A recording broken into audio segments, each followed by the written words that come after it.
자, 오늘 본문이 욥기 21장입니다. 욥기가 총 42장으로 이루어져 있는데 절반이 왔습니다.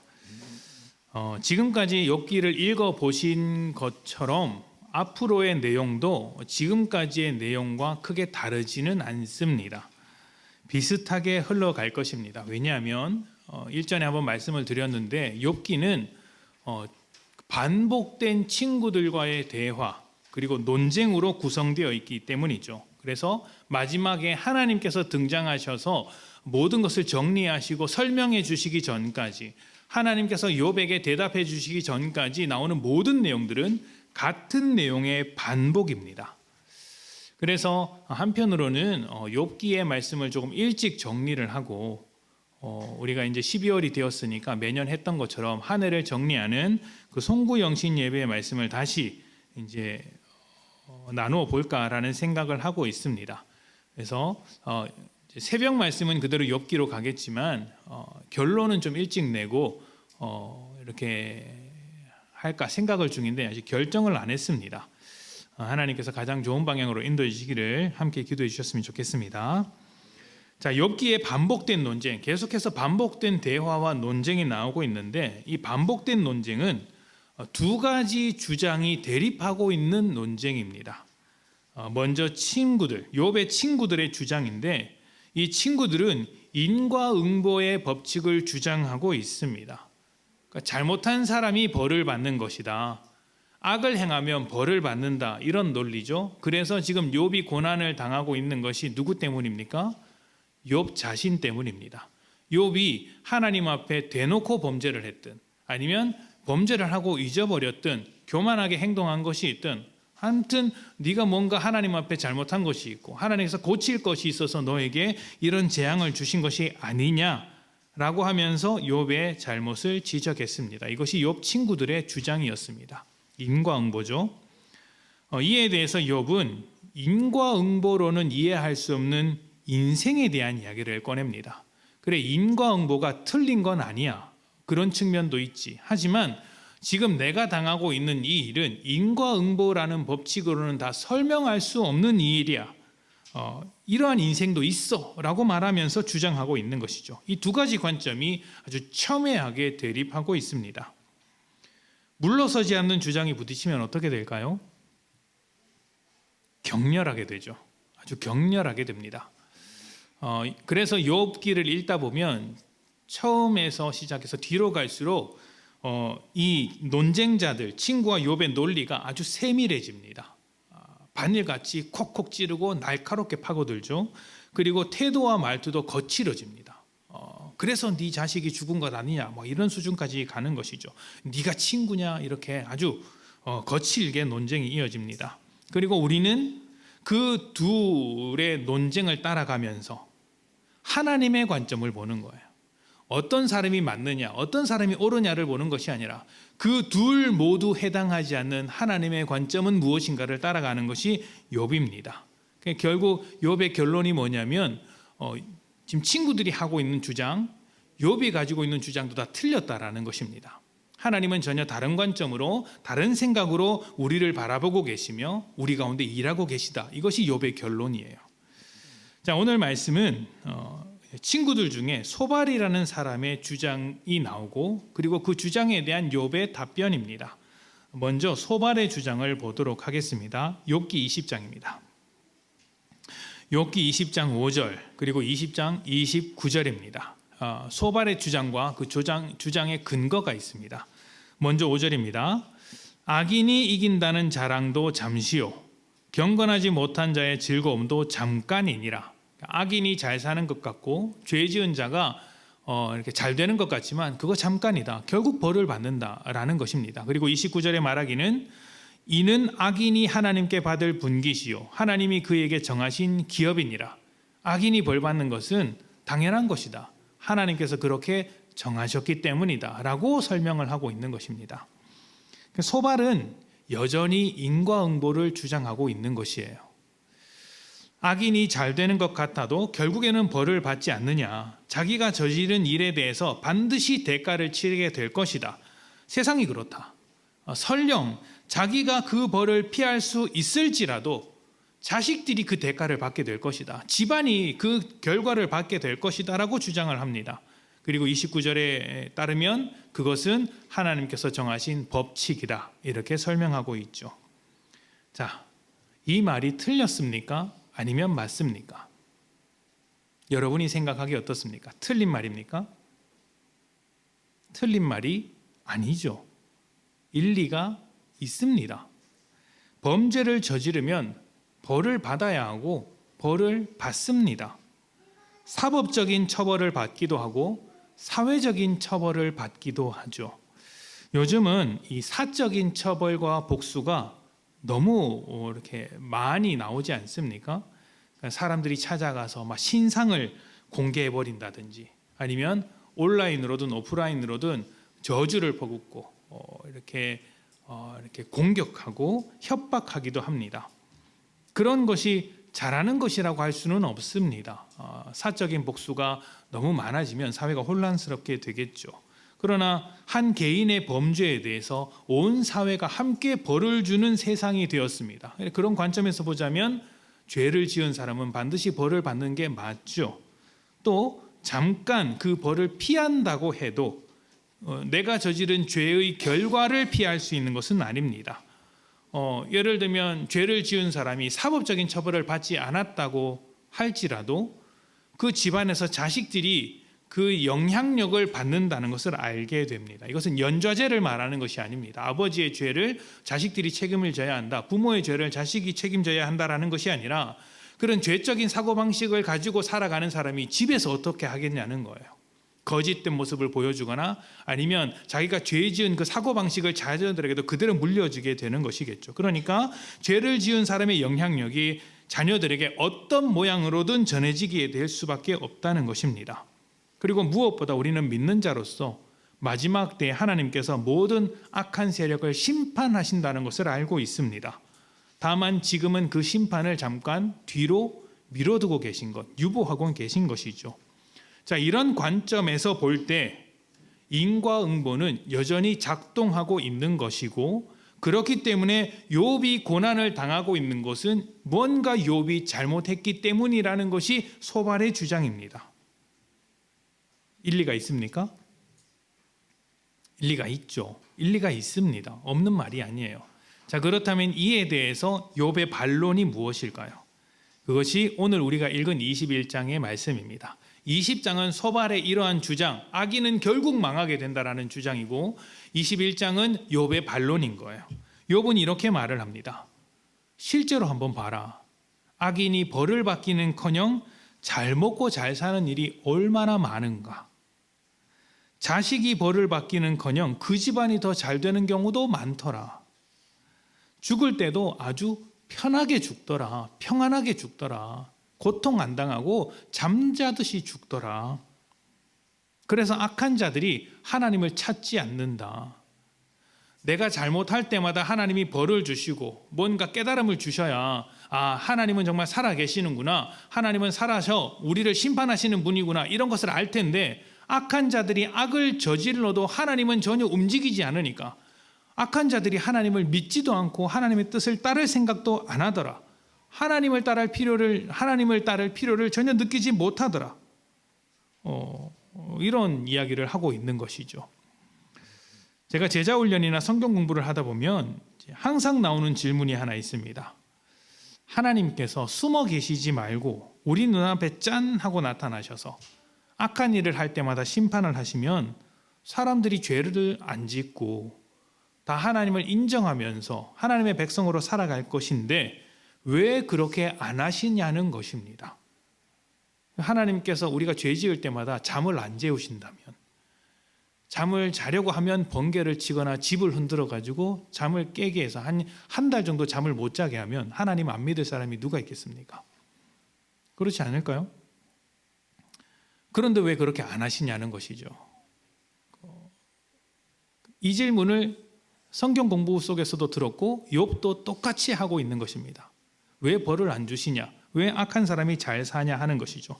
그리고 욥이 이렇게도 이야기를 합니다. 그래, 소발 너의 말대로 악한 자의 자녀들이 벌을 받는다고 해보자. 악한 자가 벌을 받지 않더라도 그 영향력이 자녀들에게 미치고 그 주변 집안에게 다 이제 전해진다고 하자. 그게 무슨 의미가 있느냐라고 따지는 거예요. 당사자가 잘못했으면 그 당사자, 잘못한 당사자가 벌을 받아야지. 그 사람이 죄를 짓고도 잘 살다가 편안하게 죽을 때가 되어서 지방이 망하는 것을 본다고 한들 그게 그 사람에게 무슨 영향력이 있느냐. 이미 다 세상을 떠나게 되었는데 그러니까 벌은 자기가 받아야지. 이런 이야기입니다. 욥의 말도 상당한 일리가 있죠. 일리가 있습니다. 자, 이 두 가지 의견 중에 여러분은 어떤 것을 더 이렇게 공감하고 계십니까? 여러분이 인생을 살아보시니까 소발의 말이 맞는 것 같습니까? 아니면 욥의 말이 맞는 것 같습니까? 악한 자는 반드시 심판을 받는 것 같습니까? 아니면 악한 자는 떵떵거리고 잘 사는 것 같습니까? 여러분은 누구에게 한 표를 던지고 싶습니까? 어려운 문제죠? 자, 그런데 여기서 하나 짚고 넘어가야 할 게 있습니다. 사실 욥이나 소발이나 똑같은 시선을 가지고 있다는 것입니다. 둘 모두 인과응보의 시선으로서 바라보고 있습니다. 다만 차이점이 있다면 소발은 인과응보가 여전히 잘 작동하고 있다는 이야기를 하고 있는 것이에요. 인과응보가 잘 작동하고 있고 결국에는 벌을 받는다. 욥은 인과응보로는 설명되지 않는 상황이 있더라. 잘 작동되지 않더라. 이것을 설명하고 있는 것입니다. 그러니까 둘 모두 인과응보라는 기준과 잣대를 가지고 모든 상황을 이해하고 있는 것입니다. 인과응보는 정의와 깊은 관련이 있습니다. 악을 행하면 벌을 받고 선을 행하면 상을 받아야 한다고 하지 않습니까? 이게 잘 되지 않는 사회를 보고 정의가 무너진 사회라고 이야기를 합니다. 그리고 이 정의를 지키기 위해서 우리가 만든 것이 무엇일까요? 바로 법이에요. 법. 사람들이 싸울 때 제일 많이 하는 말이 법대로 해라 이거 아닙니까? 법대로 하자. 이 법대로 하자는 말이 뭘까요? 누가 더 잘못했는지를 따져보고 잘못한 사람이 책임을 지자는 것이죠. 나는 아무리 생각해도 잘못한 것이 없으니 법으로 따져보자는 것 아닙니까? 잘못한 사람이 벌을 받자. 이것은 철저하게 인과응보적입니다. 어떻게 보면 소발은 아직 이 사회 가운데 법과 정의가 살아있다고 생각하는 사람이고 욥은 법과 정의가 무너져서 그것으로는 도저히 해결할 수 없는 상황이다라고 한탄하고 있는 입장일지도 모르겠습니다. 어느 쪽이든 확실한 것은 하나님의 시선과는 다르다는 것이에요. 욥도 소발도 하나님의 시선으로 바라보지 않습니다. 소발과 욥의 시선은 법과 정의와 인과응보라는 것에 머물러 있지만 하나님은 그 법 위에 계시는 분이기 때문이죠. 법 위에 있다는 것은 어떤 의미입니까? 무법하다거나 질서가 없다거나 이렇게 말하는 것이 아니라 법보다 더 중요한 기준을 가지고 있다는 것입니다. 법보다 우선하는 아주 중요한 가치가 있다는 것이죠. 무엇일까요? 관계입니다. 누가복음 15장 25절부터 32절입니다. 제가 봉독하겠습니다. 맏아들은 밭에 있다가 돌아와 집에 가까이 왔을 때 풍악과 춤추는 소리를 듣고 한 종을 불러 이 무슨 일인가 물은데 대답하되 당신의 동생이 돌아왔음에 당신의 아버지가 건강한 그를 다시 맞아들이게 되므로 인하여 살찐 송아지를 잡았나이다 하니 그가 노하여 들어가고자 하지 아니하거늘 아버지가 나와서 권한대 아버지께 대답하여 이르되 내가 여러 해 아버지를 섬겨 명을 어김이 없거늘 내게는 염소 새끼라도 주어 나와 내 벗으로 즐기게 하신 일이 없더니 아버지의 살림을 창녀들과 함께 삼켜버린 이 아들이 돌아오매 이를 위하여 살찐 송아지를 잡으셨나이다. 아버지가 이르되 예 너는 항상 나와 함께 있으니 내 것이다 내 것이로되 이 내 동생은 죽었다가 살아났으며 내가 잃었다가 얻었기로 우리가 즐거워하고 기뻐하는 것이 마땅하다 하니라. 아멘. 자, 유산을 미리 받아서 뛰쳐나간 둘째 아들이 아주 허랑방탕하게 살다가 그 비참한 삶을 견디다 못해서 집에 돌아왔습니다. 그런데 그렇게 집에 돌아온 아들이면 그 잘못을 꾸지람하고 벌 주고 그런 과정이 필요할 텐데 아버지는 그렇게 하지 않는 거예요. 일단 기뻐하면서 잔치를 베풀고 있는 것이죠. 잔치가 뭡니까? 상을 주는 거예요. 그러자 묵묵하게 아버지 곁에서 열심히 일하던 첫째 아들이 화를 냅니다. 노하여 그 잔치에 동참하지 않습니다. 왜 화를 냈을까요? 아버지가 정의롭지 못하게 행동했다라는 것입니다.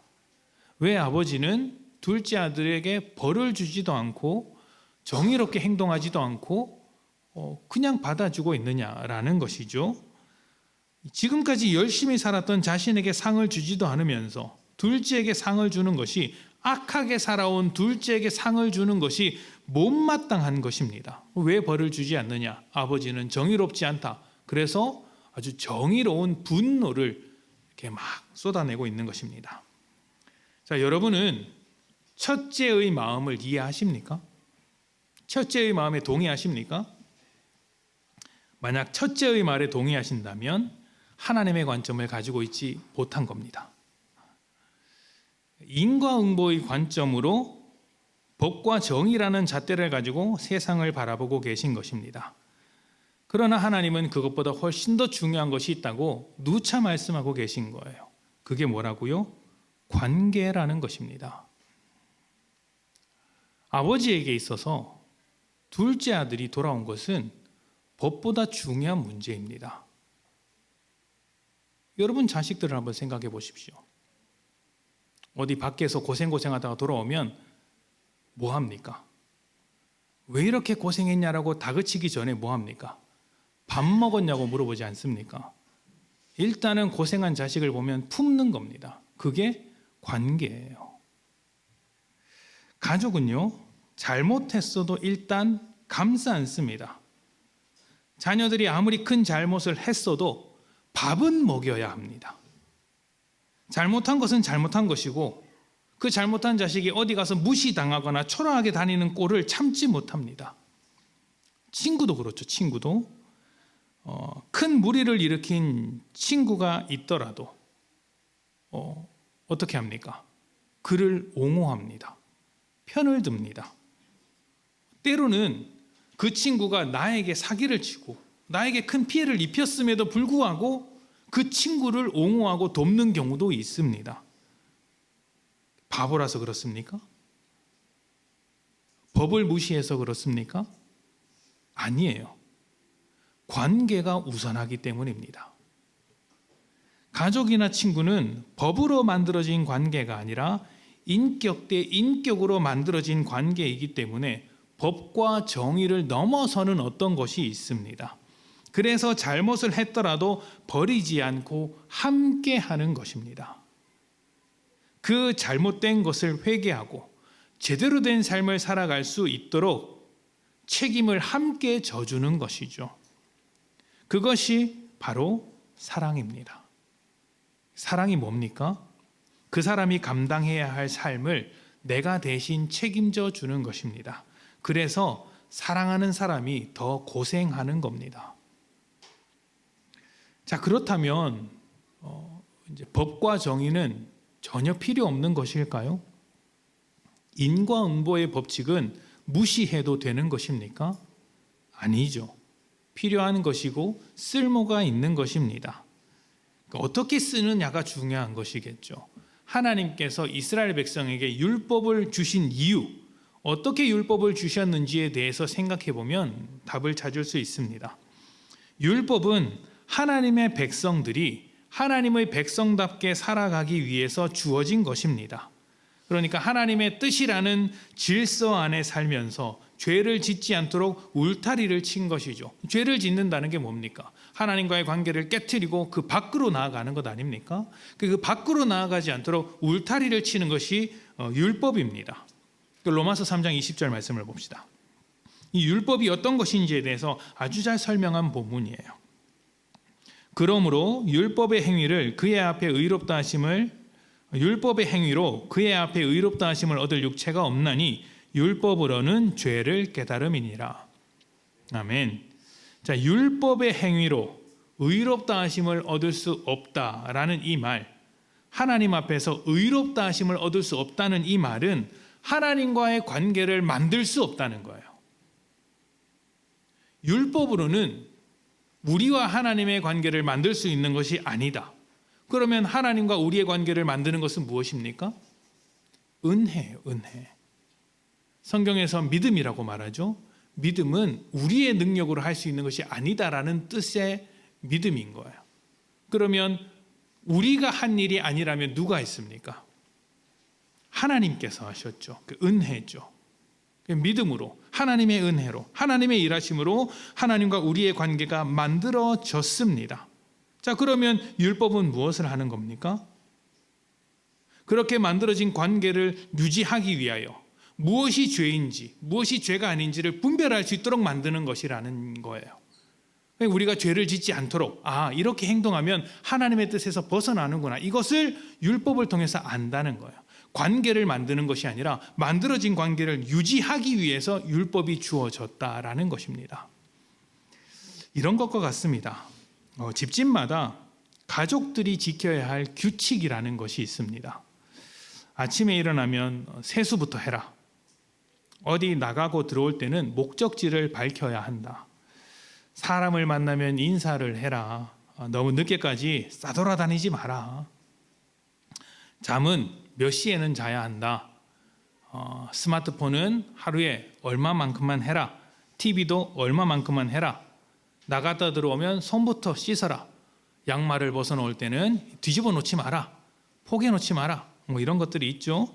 식사 시간에 늦지 마라. 다리 떨지 마라. 온갖 이야기가 다 있습니다.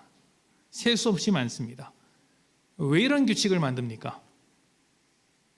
왜 이런 규칙을 만들죠? 여러분 집에도 다 있는 겁니까? 저희 집에만 있는 줄 알았습니다.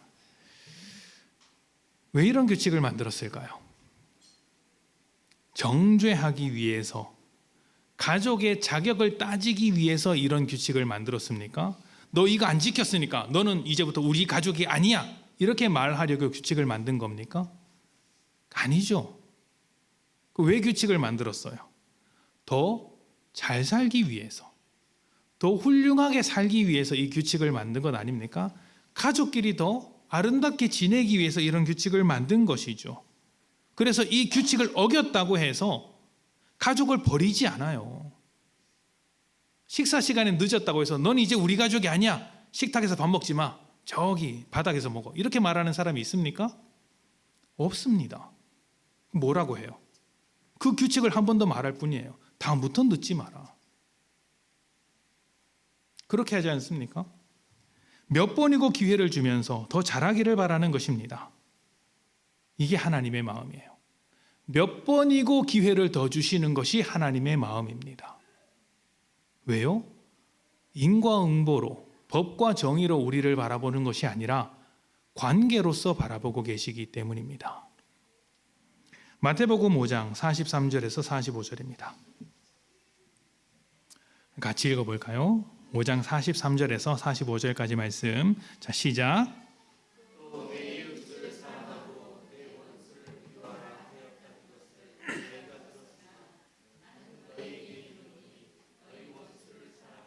너희를 박해하는 자를 위하여 기도하라. 이같이 한즉 하늘에 계신 너희 아버지의 아들이 되리니 이는 하나님이 그 해를 악인과 선인에게 비추시며 비를 의로운 자와 불의한 자에게 내려주심이라. 아멘. 자, 내 이웃을 사랑하고 원수를 미워하라. 이게 뭡니까? 인과응보예요. 원수는 당연히 미워해야지, 원수는 당연히 갚아야지. 이게 인과응보예요. 정의로운 일이죠. 그런데 주님은 뭐라고 하셨습니까? 그 원수를 사랑하라고 하셨습니다. 그 악한 자, 박해하는 자를 위해서 기도하라고 하십니다. 그 근거가 무엇이죠? 왜 그렇게 해야 합니까? 하나님은 악한 자에게 해를 주시고 비를 주시는 분이기 때문입니다.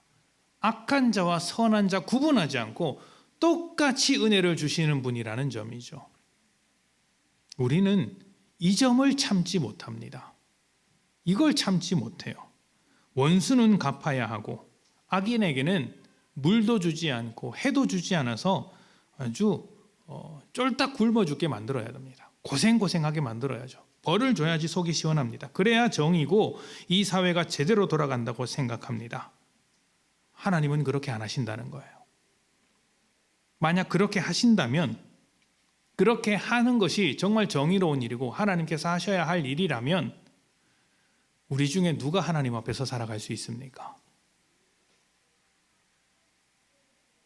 우리는 모두 죄인인데 하나님께서 죄인에게 해와 비를 주시지 않는다고 한다면 우리는 무슨 명분을 가지고 하나님께 해와 비를 달라고 하겠습니까? 그럴 명분이 전혀 없습니다.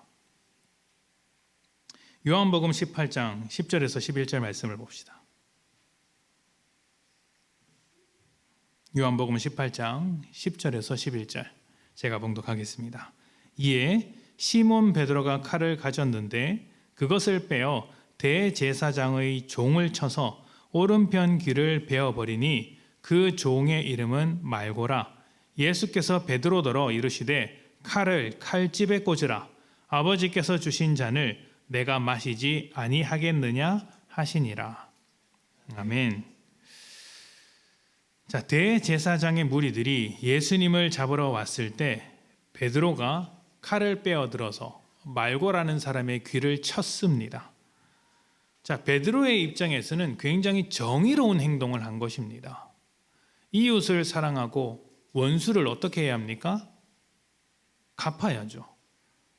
원수를 저주하고 갚아야 하지 않습니까? 미워해야죠. 그래서 그런 입장에 따라서 그것이 정의니까 칼을 뽑아서 이제 예수님을 잡으러 온 저 원수들, 대적자들의 귀를 잘라버린 것입니다. 게다가 예수님은 죄가 없으신 분입니다.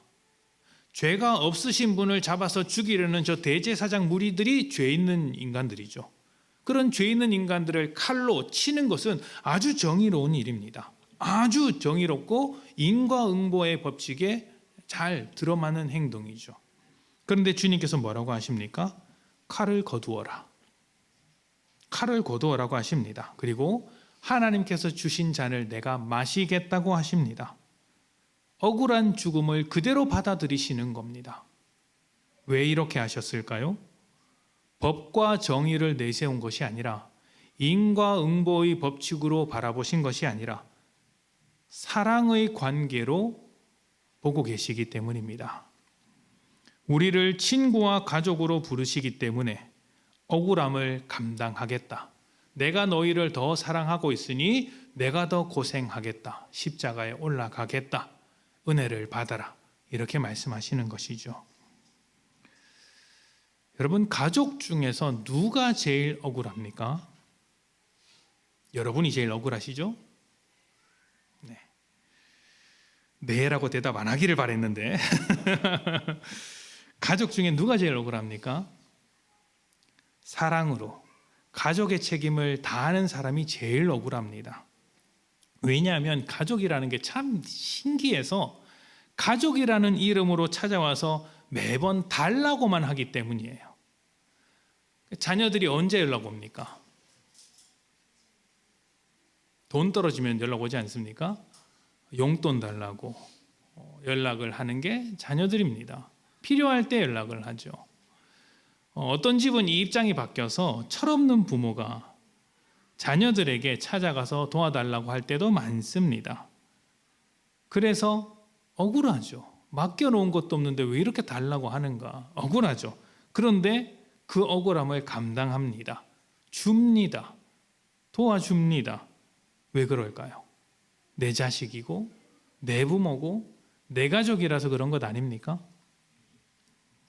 하나님께서 악한 자에게 벌을 주지 않으시고 해와 비를 내려주시는 이유도 마찬가지입니다.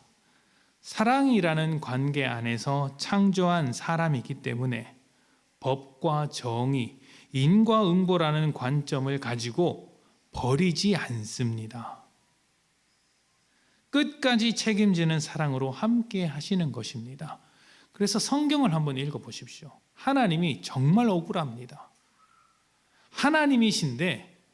사람에게, 피조물된 사람에게 말씀을 해도, 명령을 해도 사람이 듣지를 않아요.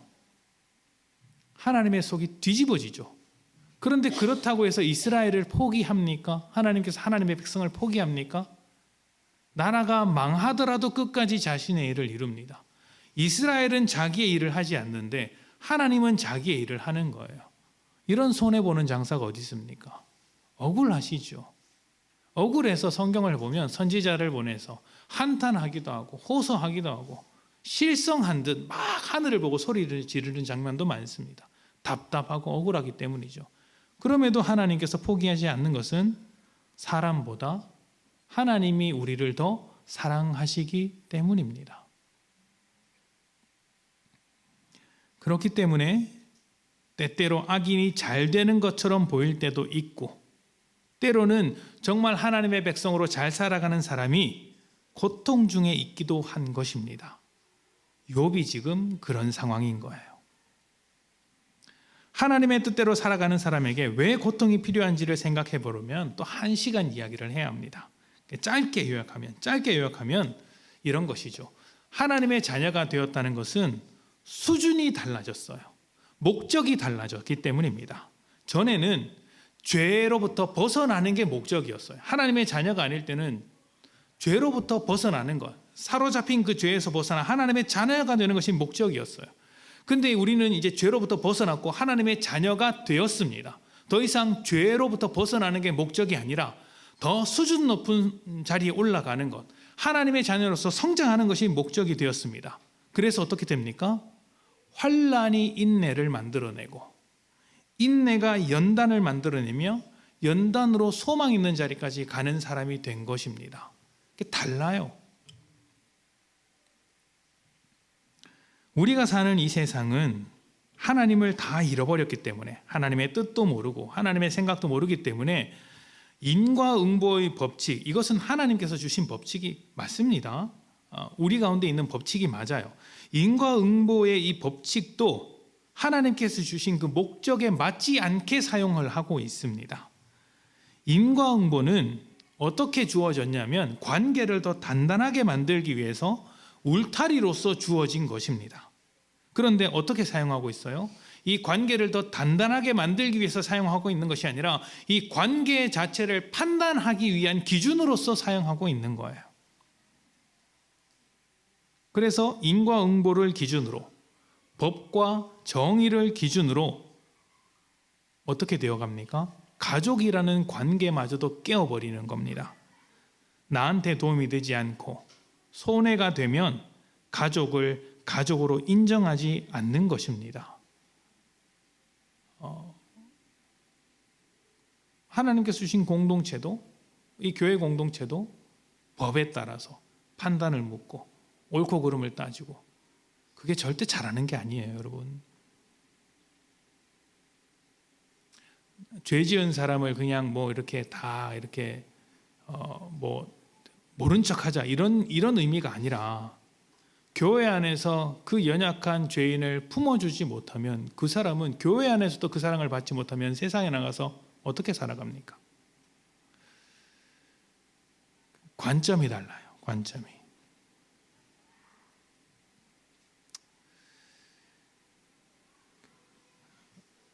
가족이라는 것이 법과 질서를 기준으로, 인과응보를 기준으로 더 이상 가족이 되지 못하고, 나에게 손해가 되면 너는 내 가족이 아니다, 너는 내 원수와 같다라고 말해버리는 지경까지 온 것이 우리 사회입니다.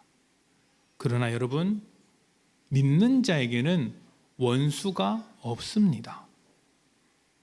없어야 합니다. 우리는 우리의 죄에도 불구하고 이 관계를 깨트리지 않으신 하나님을 따라 구원을 받은 사람들 아닙니까? 그래서 그 하나님의 어떠하심을 따라서 인과응보보다 앞서는 관계를 가지고, 이 관계를 가지고, 인격을 가지고 사람을 이해해야 한다는 것이에요. 그래서 아무리 원수된 자라 할지라도 하나님께서 우리 곁에 두신 이웃으로 인정하며 그를 사랑하는 자리까지, 그를 위해 기도하는 자리까지 가는 것입니다. 이웃을 사랑하고 원수는 미워하는 것이 아니라 원수를 사랑하고 우리를 박해하는 자를 위해 기도하는 자리까지 간 것이죠. 그 모습을 보여주신 게 예수님 아닙니까? 십자가 위에서 자기를 찌르는 사람들을 향해 기도하셨습니다. 주님, 저들의 죄를 용서해 주십시오. 저들을 벌해 주십시오라고 기도한 게 아니에요. 저들이 뭘 하는지 모릅니다. 사랑과 긍휼의 시선을 가지고 저들을 용서해 주십시오라고 이야기하셨습니다. 악한 자가 잘 되고 선한 자가 망하는 것처럼 보이는 이 세상에서 하나님이 어디 계시는가 숨어 계시는 것 같아서 답답하겠지만 우리가 볼 수 있는 것보다 더 큰 것을 보고 계시는 하나님께서 여전히 사람과의 관계를 붙들고 계시다는 것을 잊지 마십시오. 그렇기 때문에 악한 자가 그 악함 속에서도 살아남을 수 있는 것이고 선한 자는 악을 당하는 중에서도 고통 중에서도 소망을 품고 살아갈 수 있는 것입니다. 하나님께서 우리를 무엇으로 바라보시는가 이 점을 잊지 않았으면 좋겠습니다. 하나님께서 사랑으로 창조하시고 사랑으로 유지하고 계시는 이 관계를 여러분의 삶에서 풍성하게 누리시기를 소망합니다.